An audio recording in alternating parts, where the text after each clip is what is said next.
Hello everyone, Assalamu alaikum. Today I will go to teach a new topic. This is classification of verbs. আমরা কম বেশি সকলেই verb শব্দটির সাথে পরিচিত। আজকে আমি আলোচনা করব হচ্ছে মানে ভার্বের যে ক্লাসিফিকেশন আছে সেটা নিয়ে। চলো শুরু করি।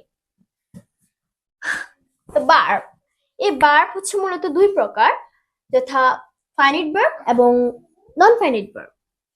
আবার ফাইনাইট ভার্ব হচ্ছে দুই প্রকার, যথা প্রিন্সিপাল ভার্ব এবং অক্সিলিয়ারি ভার্ব।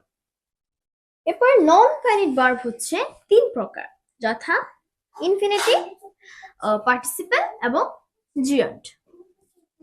এরপরে প্রিন্সিপাল ভার্ব হচ্ছে দুই প্রকার, যথা ট্রানজিটিভ এবং ইনট্রানজিটিভ ভার্ব। আর অক্সিলিয়ারি ভার্ব দুই প্রকার, যথা প্রাইমারি অক্সিলিয়ারি ভার্ব এবং মডেল অক্সিলিয়ারি ভার্ব, যেটা আমি আগের ভিডিওর মধ্যে তোমাদের সাথে আলোচনা করেছিলাম। এরপরে ট্রানজিটিভ ভার্ব হচ্ছে পাঁচ প্রকার, যথা cognate verb, positive verb, reflexive verb, factitive verb এবং প্রিপোজিশনাল অর গ্রুপ ভার্ব। আশা করি বুঝতে পেরেছো তোমরা।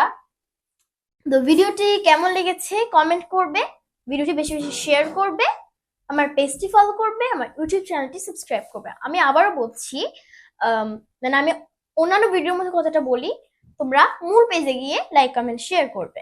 শেয়ার করা পেজে লাইক কমেন্ট শেয়ার করবে না। আবার বলছি, মূল পেজে গিয়ে লাইক কমেন্ট শেয়ার করবে। Thanks for watching.